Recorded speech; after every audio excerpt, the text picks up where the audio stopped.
अब एचएएल देखिए, एचएएल का पिछले चुनाव में 19 में इन्होंने जाकर के उस गेट के बाहर आंदोलन किया था, एचएएल बंद हो रहा है, एचएएल बंद हो रहा है, और देश में हवा फैले। और जब ऐसी हवा फैलती है तो जो इन्वेस्टर होता है वो भी तो मिसगाइड हो जाता है। इतना पाप किया था। इस साल की चौथी तिमाही में रिकॉर्ड प्रॉफिट एचएएल का हुआ है। मेरा अंदाज है 4000 करोड़ रुपए से ज्यादा प्रॉफिट है, उसका हाईएस्ट है उसके अपनी एचएएल के लाइफ का। तो चीजें अगर आप प्रोफेशनली चलाते हैं। अच्छा, पहले क्या था जी, जो सीएजी का रिपोर्ट है वो तो बहुत ही खराब था। कितनी कंपनियों को कैसे बर्बाद की, बाबुओं ने, नेताओं ने उसका दुरुपयोग किया, ये भी चर्चाएं आती थी। टोटल मार्केट कैप करीब 225% ये पीएसयू का बढ़ा है मार्केट कैप। एचएएल का तो मैंने कहा कि कितना, तो जो मैंने पहले कहा रिफॉर्म परफॉर्म ट्रांसफॉर्म, उसमें मैनेजमेंट का बराबर 60 वर्षों तक साहब ये सारे जो जिसको कहते हैं ना नवरत्न कहने को रह गए थे।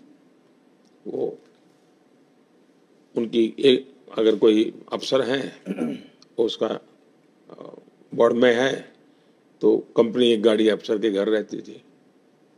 मैं तो गुजरात में था तो मैंने कहा आपको एक ही फोन पसंद करना है, बताओ कौन सा करोगे। सब कंपनियों का नहीं है, गाड़ी एक ही मिलेगी, सब नहीं मिलेगी।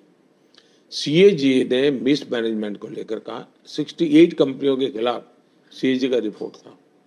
मैं स्वभाव से डिसिप्लिन मानता हूँ, फाइनेंशियल डिसिप्लिन में बड़ा आग्रही, राजनीतिक दखलंदाजी बिल्कुल। मैं कभी कभी लोग कहते हैं कि चीजें बर्बाद होती हैं पॉलिटिकल दखल से, मैं इसमें सहमत नहीं हूं। मेरा कहना ये होता है कि पॉलिटिकल इंटरफियरेंस नहीं चाहिए, लेकिन पॉलिटिकल इंटरवेंशन जरूरी है। बिल्कुल सही। क्योंकि वो जनता से आता है, जनता की पल्स को जानता है। इंटरफियरेंस अलाउड नहीं होना चाहिए, इंटरवेंशन इज मस्ट। और इसलिए डेमोक्रेसी तो इसी के लिए है।